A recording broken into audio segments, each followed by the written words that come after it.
Après 17 jours de grève de la faim, pour plaider son bon droit, une grève de la faim qu'il a débuté le 6 février, il est autorisé par décision préfectorale à réouvrir son magasin de sport, dont l'entrée est située à l'extérieur du centre commercial.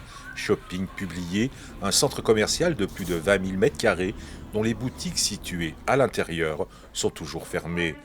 Un dénouement heureux pour le commerçant, un dénouement salué par ses proches et ses collaborateurs, tous soulagés que cette épreuve s'achève.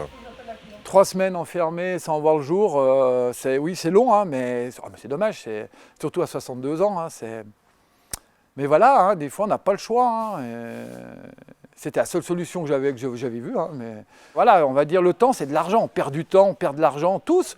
Mais c'est pas possible de continuer comme ça, je dirais. Maintenant, voilà, il y a des décisions surtout qui doivent être faciles à prendre, entre guillemets. C'est pas la peine de mettre 3 semaines, se mettre en grève de la faim pour arriver à quelque chose qui était l'évidence, on va dire. Voilà.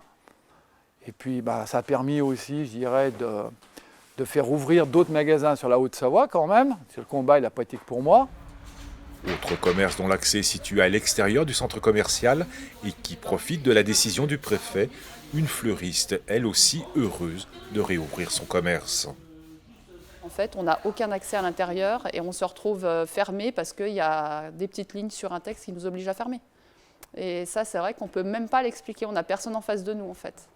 Voilà. Donc, ils sont pas là, quoi. Ils sont un peu trop bloqués dans les bureaux.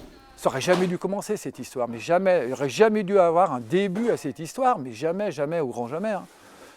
Donc voilà, donc j'aurais préféré une nouvelle fois être ouvert 3 semaines, les 3 semaines qu'on a perdues, avec pas avoir perdu le chiffre que j'ai perdu, et voilà, puis, mais là, non. Content, sur le coup oui, mais on n'aurait jamais dû en arriver. Pierre Bavoux doit désormais se relever de sa grève de la faim, en réhabituant son corps à accepter les aliments. Malgré sa satisfaction, il reste très inquiet du sort réservé aux autres magasins situés à l'intérieur du centre commercial, qui restent, eux, fermés, sans pouvoir envisager rapidement une réouverture prochaine.